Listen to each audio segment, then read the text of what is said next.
New at 10 tonight, a convicted felon is behind bars accused of violently carjacking an 83-year-old woman as she left the supermarket. Thank you for joining us at 10. I'm Keith Garvin. Good evening. I'm Daniela Guzman. Well, tonight, Harris County Sheriff Ed Gonzalez says he is facing a slew of other charges as investigators are looking into other cases he may be connected to. KPRC2's Bryce Newberry live at the Harris County Jail tonight. How is that elderly woman doing, Bryce? Daniela and Keith, she is still in a lot of pain. She is glad that her alleged attacker has been caught because not only did he get away with her car, he also got credit cards and nearly $4,000 in cash that she intended to deposit. Tonight, he's here in jail facing multiple felony charges.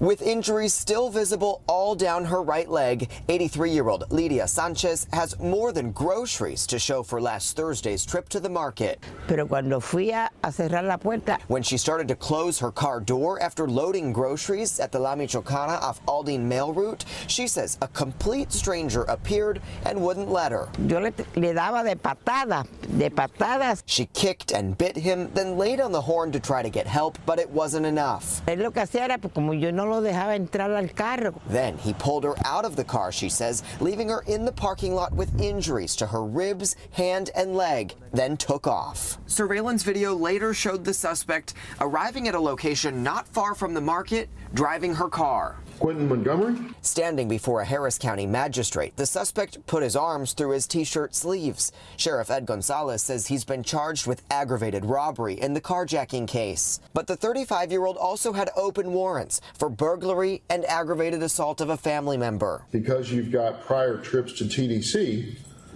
at least 4 different ones that I see.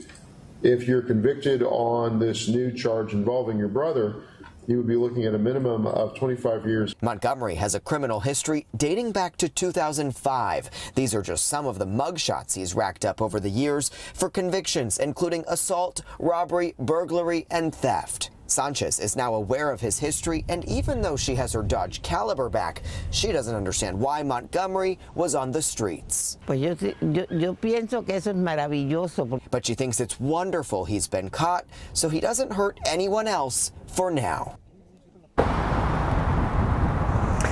And Sheriff Ed Gonzalez says tonight that Quentin Montgomery is facing several other charges, including an unrelated aggravated robbery at a gas station, tampering with evidence, and felon in possession of a weapon. We're still waiting on details about those charges to show up in records, but records do show that tonight, on one of those charges that he was wanted for, he is being held here in the jail without bond. We're live downtown. I'm Bryce Newberry, KPRC 2 News. To do that to anyone, especially an 83-year-old woman, is just simply asinine. All right, thank you so much, Bryce.